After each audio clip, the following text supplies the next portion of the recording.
ಎಲ್ರಿಗೂ ನಮಸ್ತೆ. ನಿಮ್ಮ ಪ್ರೀತಿ ಈಶ್ವರ ಸ್ನೇಹಿತರೆ, ನಮ್ಮ ಶಿವಮೊಗ್ಗ ಜಿಲ್ಲೆಯ ತೀರ್ಥಹಳ್ಳಿಯಿಂದ ಕೊಣಂದೂರು ಸ್ವಲ್ಪ ದೂರದಲ್ಲಿ ಕೊಣಂದೂರು ಕೆರೆಯಲ್ಲಿ ಒಂದು 28 ವರ್ಷದ ಹುಡುಗ ನೀರಿಗೆ ಬಿದ್ದಿರುವ ಶಂಕೆ ಇದೆ. ಈಗ ಆ ಜಾಗಕ್ಕೆ ಹೋಗ್ತಾ ಇದ್ದೀವಿ. 2 ದಿವಸ ಆಯಿತು, ದೇಹ ಸಿಕ್ಕಿಲ್ಲ. ದೇವರೇ, ಆ ನೀರಿಗೆ ಬಿದ್ದಿದ್ರೆ ಆ ದೇಹ ಆದಷ್ಟು ಬೇಗ ಸಿಗಲಿ, ಆ ಮನೆಯವರಿಗೆ ದುಃಖ ಸಹಿಸಿಕೊಳ್ಳೋ ಶಕ್ತಿ ಆ ಪರಮಾತ್ಮನ ಕೊಡಲಿ ಅಂತ ಪ್ರಾರ್ಥನೆ ಮಾಡ್ತಿದ್ದೀನಿ.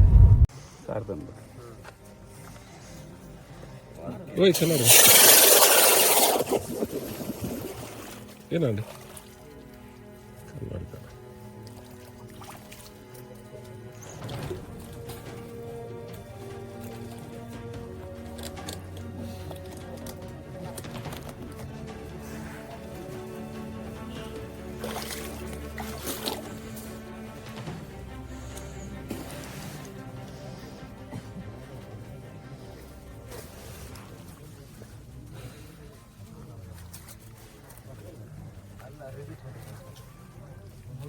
ಹಗುರ ಬಿಡಿ ಹಗ್ಗ.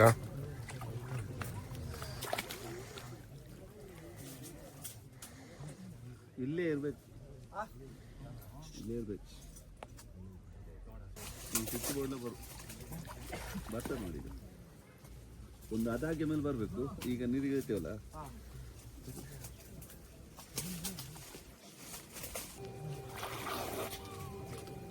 ಇಲ್ಲಿ ಗ್ರಾಮದೇವ್ರು ಯಾವುದು?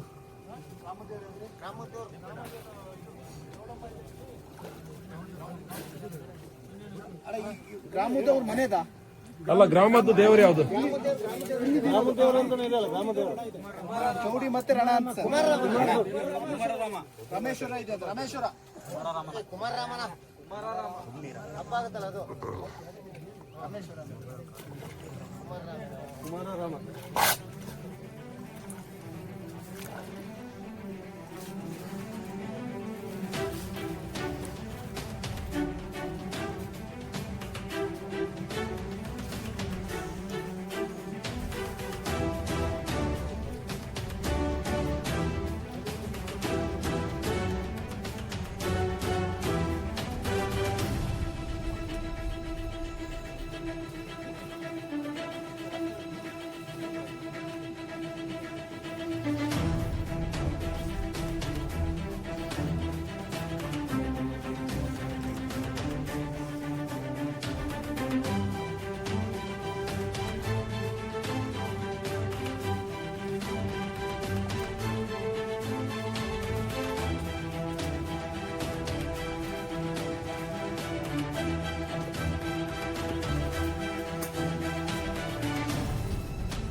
ಹೇಳಿರಿ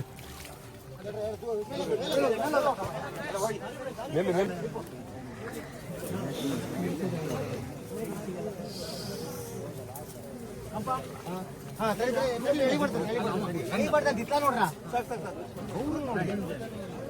ಅಣ್ಣ, ಒಬ್ಬ ಕೆಳಗೆ ಹೋಗಿ, ಒಬ್ಬ ಕೆಳಗೆ ಹೋಗಿ.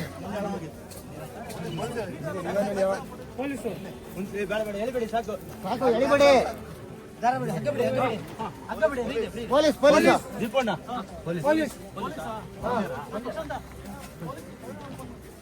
ಇಲ್ಲಿ ಮನೆ ಕಾಣಿಲ್ಲ.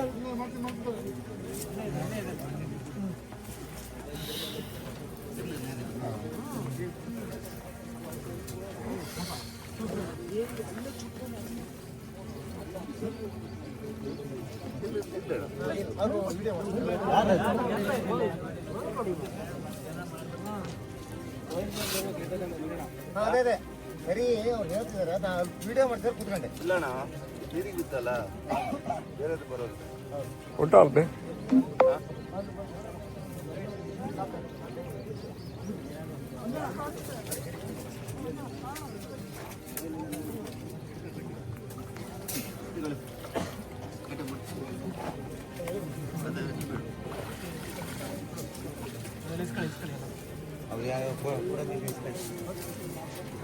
ಎಲ್ರಿಗೂ ನಮಸ್ಕಾರ. ನಾನು ನಿಮ್ಮ ಪ್ರೀತಿ ಸ್ನೇಹಿತರೆ. ಇವತ್ತು ಯಾವ ಊರದು? ಆದಿಕಲ್ ತೀರ್ಥಹಳ್ಳಿ ತಾಲೂಕಲ್ಲ, ಜಿಲ್ಲೆ ಇದು ಶಿವಮೊಗ್ಗ ಜಿಲ್ಲೆ. ಇಲ್ಲಿ ಅವನ ಹೆಸರು ಪ್ರವೀಣ್ ಅವರು ನಾವು ಇಲ್ಲಿ ಕೆರೆ ಹತ್ರ ಒಂದು ಕೆರೆ ಹತ್ರ ಯಾವ ಕೆರೆ ಹೆಸರು ಏನಣ್ಣ? ಆದಿಕಲ್ ದೊಡ್ಡ ಕೆರೆ ಹತ್ರ ಒಂದು ಗಾಳ ಹಾಕ್ಲಿಕ್ಕೆ ಅಂತ ಬಂದಿರ್ಬೋದು ಅಥವಾ ಮೀನುಗಾರಿಕೆ ಬಂದಿರ್ಬೋದು. ಆಕಸ್ಮಿಕವಾಗಿ ಕಾಲು ಜಾರಿ ನೀರಿಗೆ ಬಿದ್ದಿದ್ದಾರೆ. ಅವರ ದೇಹ ಈಗ ಸಿಕ್ಕಿದೆ. ನಾವು ಹೇಳೋದಿಷ್ಟೇ, ಆ ಮನೆಯವರಿಗೆ ಪರಮಾತ್ಮ ದುಃಖ ಸಹಿಸಿಕೊಳ್ಳೋ ಶಕ್ತಿ ಕೊಡಲಿ ಅಂತ ನಾವೆಲ್ಲರೂ ಪ್ರಾರ್ಥನೆ ಮಾಡುವ. ಆದಷ್ಟು ಯುವ ಪೀಳಿಗೆನ ಹೇಳೋದಿಷ್ಟೇ, ಆದಷ್ಟು ಈ ನೀರಿನ ಕಡೆ ಬರುವಾಗ ಆದಷ್ಟು ಜಾಗ್ರತೆ ವಹಿಸಿ ಅಂತ ಹೇಳ್ತೀನಿ. ಯಾಕೆಂದರೆ ಎಷ್ಟೋ ಸಲ ಇಂಥ ಜಾಗದಲ್ಲಿ ನೀರಿಗೆ ಬಂದಾಗ ಕಾಲು ಜಾರಿ ಬಿದ್ದಾಗ ಎಲ್ಲರೂ ಸಹ ಯುವಕರಾಗಲಿ ಚಿಕ್ಕ ಮಕ್ಕಳಾಗಿ ನೀರಿನ ಬಗ್ಗೆ ಸ್ವಲ್ಪ ಜಾಗ್ರತೆ ಇರಿ. ಆದಷ್ಟು ನಿಮ್ಮ ಪ್ರಾಣವನ್ನು ಸುರಕ್ಷಿತವಾಗಿರಿ.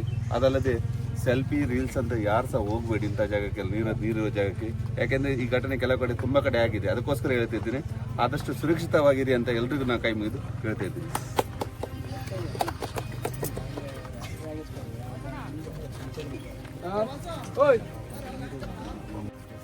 ಪ್ರವೀಣ್ ಶೆಟ್ಟಿ, 28 ವರ್ಷ, ಅರುಣ್ ಶೆಟ್ರು ಮಗ, ಹಾದಿಗಲ್ಲು ಗ್ರಾಮ. ಅವರು ಹಾದಿಗಲ್ಲಿನ ಒಂದು ಅಭಯಂ ವಿವಿಧ ಸೊಸೈಟಿಯಲ್ಲಿ ಕೆಲಸ ಮಾಡುತ್ತಿದ್ದರು. ಆಕಸ್ಮಿಕವಾಗಿ ಕೆರೆಗೆ ಬಿದ್ದಿದ್ದು, ಕಾಲು ಜಾರಿ ಕೆರೆಗೆ ಬಿದ್ದಿದ್ದು.